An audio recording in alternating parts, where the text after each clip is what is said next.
Assalamualaikum warahmatullahi wabarakatuh. Jumpa lagi dengan saya, Ibu, dosen mata kuliah Perkembangan Perstadidik. Oke anak-anak, let's look at your material. Oke.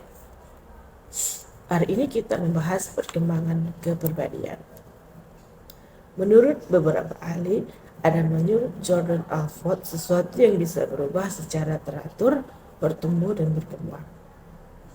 Menurut Conrad Nickard, merupakan ciri dari watak yang diperhatikan seseorang dari lahir sempat lanjut usia. Ini ada berapa? 1, 2, 3, 4, 5, 6, 7 anak. Kalian bisa lihat slide-nya. Ada 7 pengertian menurut beberapa ahli mengenai perkembangan kepribadian. Apa sih pengertian perkembangan kepribadian? Oke anak-anak, mari kita lihat slide berikut. Perkembangan kepribadian adalah sebuah wawasan, pengetahuan, dan keterampilan manusia yang bersifat sangat luas. Dikaitkan dengan ilmu pengetahuan, perkembangan kepribadian adalah suatu proses yang mengasah sifat-sifat baik pada diri seseorang dan mengurangi sifat-sifat yang buruk. Yuk, apa itu struktur dan tipologi kepribadian? Struktur kepribadian adalah sistem kepribadian yang asli atau merupakan dunia batin. Dunia batin manusia yang tidak mempunyai hubungan dengan dunia luar, contohnya pada saat kita batuk dan lapar.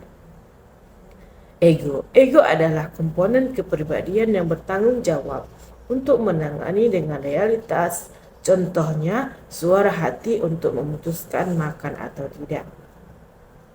Superego adalah aspek kepribadian yang menampung semua standar moral yang kita dapat dari orang tua, contohnya memberikan pertimbangan. Oke, selanjutnya tipologi kepribadian. Tipologi kepribadian merupakan pengetahuan yang menggolongkan manusia berdasarkan faktor tertentu, misalnya karakteristik, fisik, psikis, dan budaya.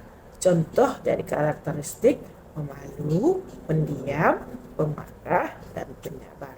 Dengan fisik, bentuk tubuh yang diwariskan dari orang tua. Psikis, pikiran dan perasaan. Budaya, identitas, warisan, pola perilaku. Oke, teori pengembangan kepribadian. Teori pengembangan kepribadian ini berfokus pada berbagai aspek pengembangan kepribadian, termasuk kognitif, perkembangan sosial, dan moral.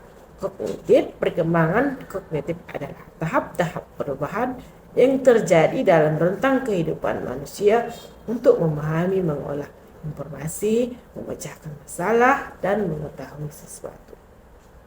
Sedangkan perkembangan sosial adalah perkembangan tingkat hubungan antar manusia sehubungannya dengan meningkatnya kebutuhan hidup manusia. Sedangkan perkembangan moral adalah perubahan perilaku yang terjadi dalam kehidupan anak berkenaan dengan tata cara, kebiasaan, adat, atau standar nilai yang berlaku dalam kelompok sosial.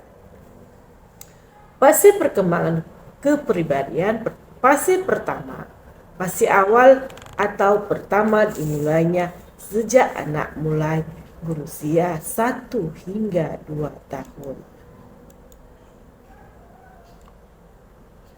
Saat anak tersebut mulai mengenal dirinya sendiri, pada fase ini kita bisa membedakan kepribadian seseorang menjadi 2 bagian yang penting, yaitu sebagai berikut.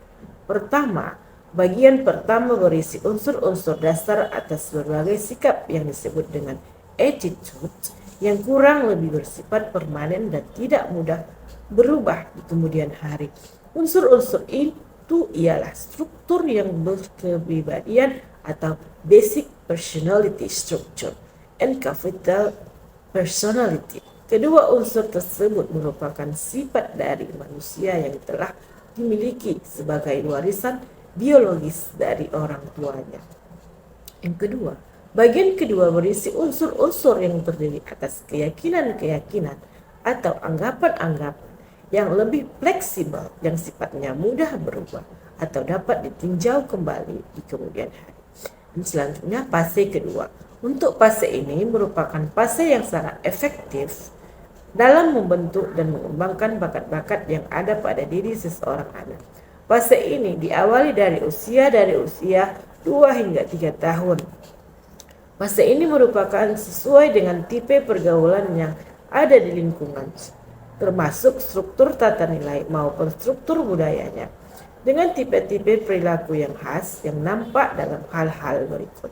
Dorongan-dorongan atau drives, naluri atau insting, getaran hati atau emosi, perangkat intelijensi atau intelligence, quotient atau EQ, dan selanjutnya bakat atau talent. Dalam proses perkembangan kepribadian seseorang, ya, anak-anak.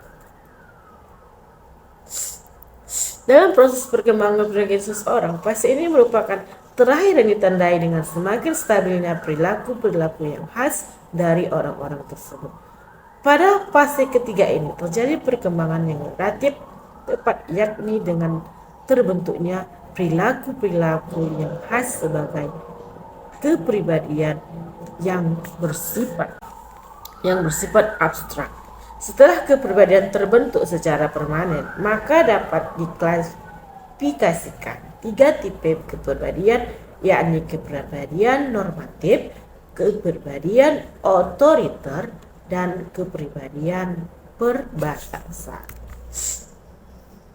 Oke, apa saja faktor-faktor yang mempengaruhi perkembangan?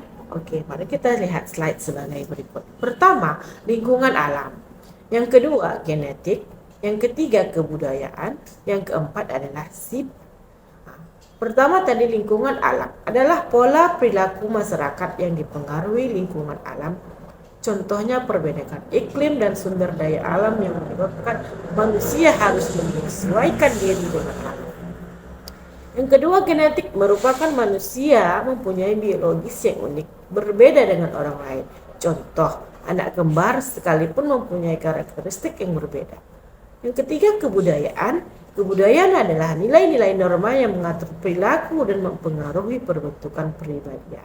Contoh, negara bagian barat diperbolehkan menggunakan pakaian terbuka, sedangkan negara bagian timur tidak mengizinkan. Yang keempat, sifat merupakan perubahan perilaku yang baik dan buruk. Contoh, jujur, baik, berpikir posesif, suka menolong, merasa iri, merasa paling pintar, malas kerja, tugas, dan berbohong. Oke. Masa perkembangan kepribadian. Pertama, masa bayi, masa kanak-kanak awal, masa prasekolah, dan keempat masa sekolah, yang kelima masa remaja. Oke, kesimpulan dari mata kuliah kita hari ini yang berjudul perkembangan kepribadian, yaitu kepribadian adalah ciri atau karakteristik atau gaya atau sifat-sifat khas diri kita yang bersumber dari bentukan-bentukan yang kita terima dari lingkungan, misalnya keluarga pada masa kecil kita dan juga bawaan-bawaan kita sejak lahir. Jadi yang disebut kepribadian itu sebetulnya adalah campuran dari hal-hal yang bersifat psikologis, kejiwaan, dan juga yang bersifat fisik. Oke, sampai disinilah mata kuliah Ibu. Pembahasan kita Ibu akhir dengan wassalamualaikum warahmatullahi wabarakatuh.